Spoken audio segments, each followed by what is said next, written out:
Hi అండి, అందరికీ నమస్కారం. నేను మీ ఈశ్వర్ సాయి. అసలు ఏం జరుగుతుందండి? అసలు ఏమనుకుంటున్నారు మీ అందరూ? రకరకాలుగా ట్రోల్ చేస్తున్నారు, రకరకాలుగా మీడియా వాళ్ళు రకరకాలుగా ఇష్టం వచ్చినట్టు ఉన్నది లేనిది ఏది పడితే అది రాస్తున్నారు. అసలు ఏమనుకుంటున్నారు? నేను ఆల్రెడీ క్లియర్గా చెప్పాను కదండి, మేము తప్పు చేసాము. ఆ తప్పు ఏంటి? మేము ఎమోషనల్గా కనెక్ట్ అయ్యాము అని చెప్పాను. ఎమోషనల్గా కనెక్ట్ అవ్వడం అంటే మీ దృష్టిలో ఏమనుకుంటున్నారండి? అసలు ఆ రోజు అక్కడ ఏం జరిగింది?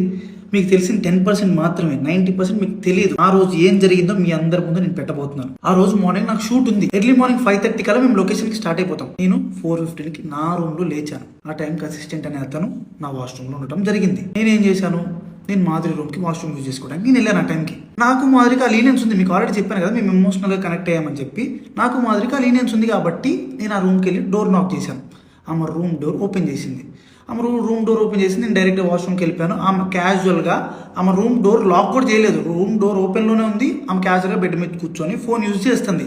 అదే టైంకి మా వైఫ్ వాళ్ళకి ఎవరో రాంగ్ గైడెన్స్ ఇచ్చారు, ఎవరో అనుమానాస్పదంగా ఏదో చెప్పారు.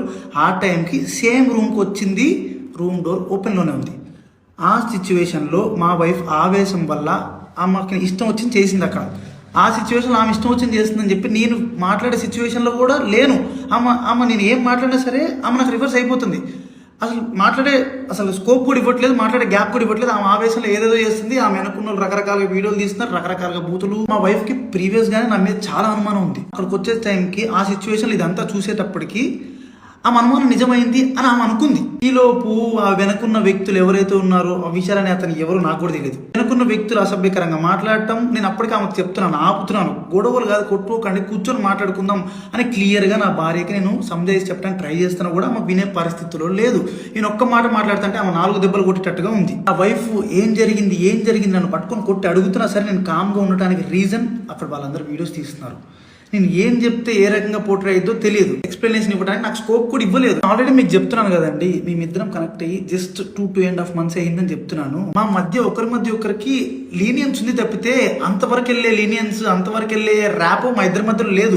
మేము ఇమోషనల్గా కనెక్ట్ అయ్యాం, ఇమోషనల్గా మాట్లాడుకుంటాం అంతే తప్పితే మేము అంత దూరం మేము ఎప్పుడు వెళ్ళాలని కూడా మేము ఎప్పుడు అనుకోలేదు. అలాంటి క్యారెక్టర్ ఆ అమ్మాయి అస్సలు కాదండి. అమ్మాయి చాలా రెస్పాన్సిబుల్ పర్సన్.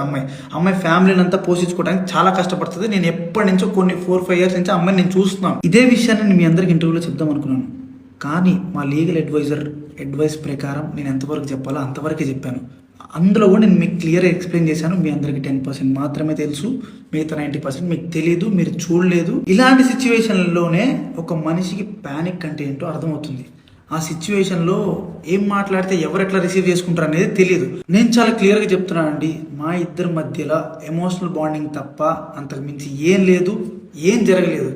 నేను ఒక ఇల్లీగల్ రిలేషన్షిప్ అని దేనికని చెప్తున్నాను అంటే, ఒక పెళ్ళైన అబ్బాయి ఒక అమ్మాయితో ఎమోషనల్ కనెక్ట్ అవ్వటం అనేది కూడా ఇల్లీగల్ రిలేషన్షిప్ అనే పేరు, అక్రమ సంబంధం అనే పేరుతో నాకున్న సిచ్యువేషన్లో నాకు ఆ పదాలు తప్పితే నాకు వేరే ఏం రాలేదు. నాకు ఉన్న డిప్రెషన్కి.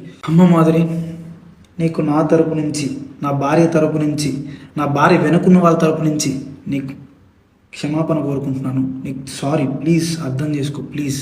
వాళ్ళకి ఏం తెలియకుండా వాళ్ళ నోటికి వచ్చినట్టు మాట్లాడినందుకు, వాళ్ళు వీడియో అప్లోడ్ చేసినందుకు, నీ మీద చేసుకున్నందుకు నేనైతే సారీ చెప్తున్నాను. సారీ. మీకు జరిగిన నష్టానికి మీరు ఏ శిక్ష చేసినా నేను అనుభవించడానికి రెడీగా ఉన్నాను. సో ఇంకా మీడియా పీపుల్ అందరికీ అండ్ మేమర్స్కి, ఇన్ఫ్లుయెన్సర్స్కి, ఇన్స్టా వాడుతున్న ఎవరెవరో కూడా రియాక్ట్ అయిన వాళ్ళందరికీ ఇంతటితో ఆపేయండి ప్లీజ్. మా లైఫ్ చాలా డిస్టర్బెన్స్ అయిపోయింది మీ వలన. ప్లీజ్ ఇంతటితో ఆపేయండి.